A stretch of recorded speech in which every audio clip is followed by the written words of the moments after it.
e o nosso querida Gabriela Perry. A Gabriela tem uma pergunta interessante, que ela fala que muitos dos críticos de política e muitos até dos próprios partidários de esquerda conseguem aproximar o Bolsonaro da doutrina nazista. Já foi chamado de nazista, fascista, por muitas vezes. Você vê isso de alguma forma, Pondé? Olha, eu vejo só se for por um viés clown, sabe? Uma coisa meio clown.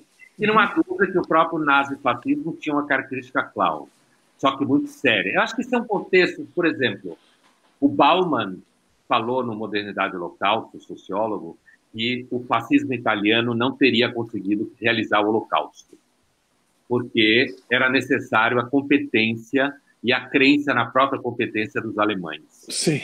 O Bauman fala que o italiano ia aceitar corrupção, ia fazer tudo para pegar as judias, ia esquecer a missão que ele tinha em limpar trens e fazer horários e organizar tudo.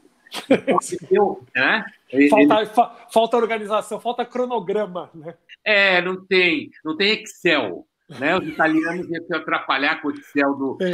né? O Bauman fala isso dizendo que faltava a fé no próprio sistema para o fascismo realizar isso. Né? Mas, assim, o que eu estou dizendo é o seguinte, eu acho que há semelhanças do Bolsonaro muito mais com Chaves, por exemplo, do ponto de vista do modo dele funcionar.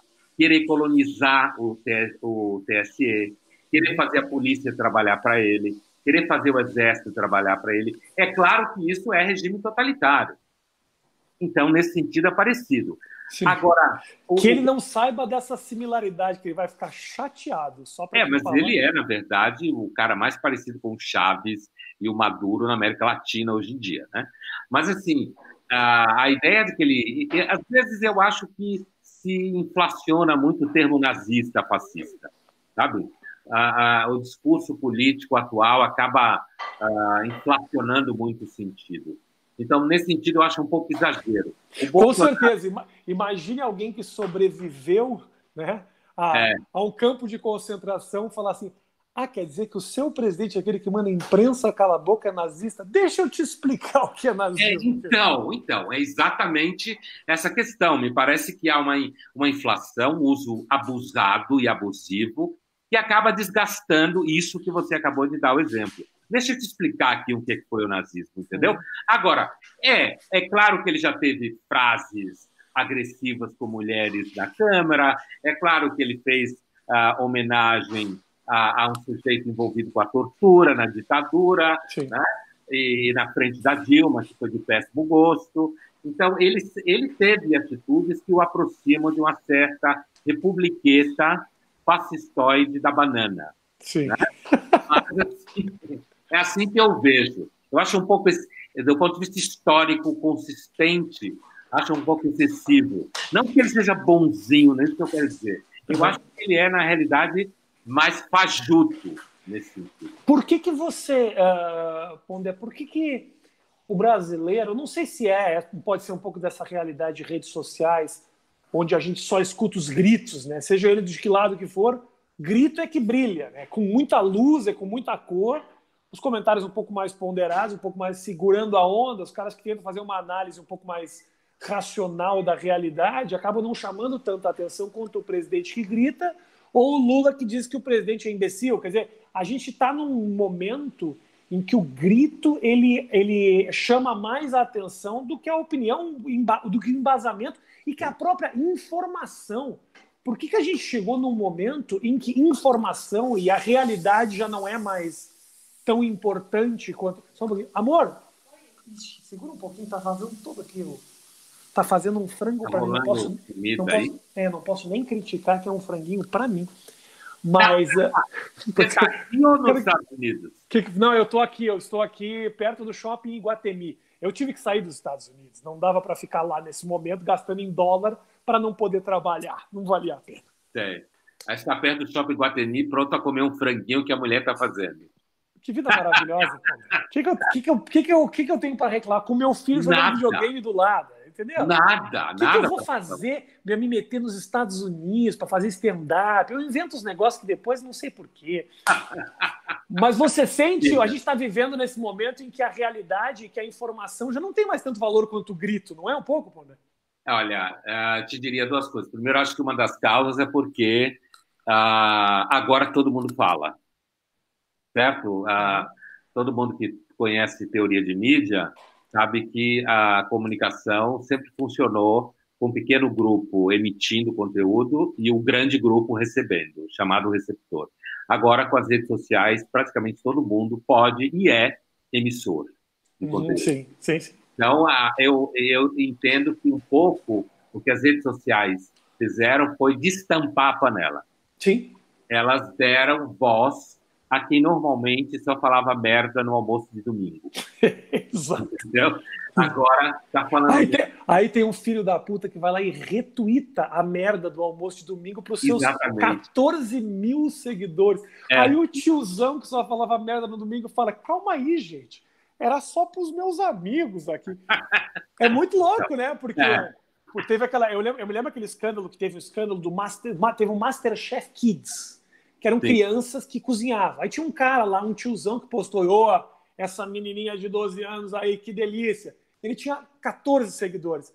Criou-se um escândalo de pedofilia no UOL, como se o Brasil estivesse olhando aquelas crianças de outra forma, porque você emite, mas você também vira alvo nessa história, né? Claro. Mas é exatamente isso. Essa é a interatividade real, né? Você virar alvo e você ser emissor.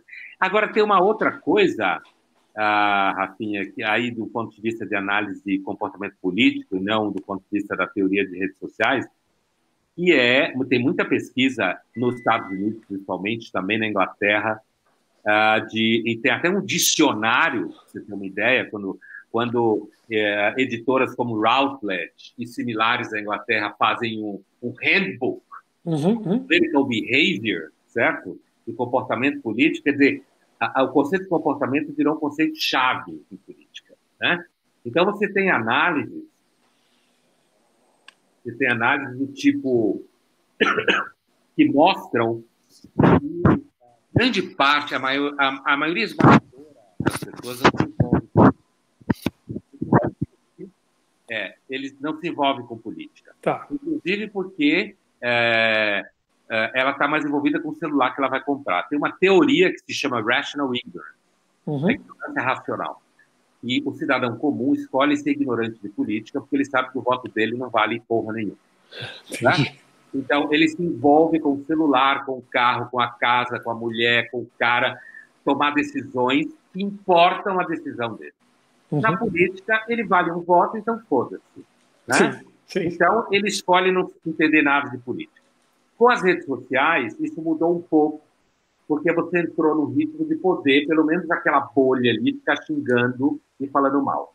O envolvimento com a política, ele nasce normalmente da intenção, não de você virar um cidadão crítico. Esse é um dos grandes fetiches. Né? Isso é traço, como se fala em audiência de televisão. Sim. É traço isso daí. Porque os americanos chegam a chamar de folk theory of democracy. Né? Existe uma teoria de lenda de que as pessoas estão querendo se informar para ter opinião crítica. Tudo balela. Os hooligans, como fala um cientista político americano chamado Jason Brennan, traduzido no Brasil, ele chama de hooligans. Os hooligans são os militantes que crescem nas redes sociais e partem para cima de eleger candidatos que eles, seja lá em que nível for, que eles apoiam. A maioria, o Brennan chama de hobbits. Né? Ele usa uma tipologia bem lúdica. E aí tem alguns poucos que ele usa a expressão Vulcan, do Dr. Spock, da série Jornada nas Estrelas, que seriam eleitores que, de fato, têm um repertório maior de análise, de conhecimento de política, mas o número insignificante não significa nada em eleição. Sim. Nada. Então, a briga mesmo são entre os hooligans disputando hobbits. E os hobbits são os que escolhem ser ignorantes porque não participam de nada, né? Porque não tem impacto nenhum. Essas pesquisas, apesar que eu estou usando a tipologia lúdica do Jason Brennan, você tem indivíduos como Bartels, como Hashem, todos americanos, né?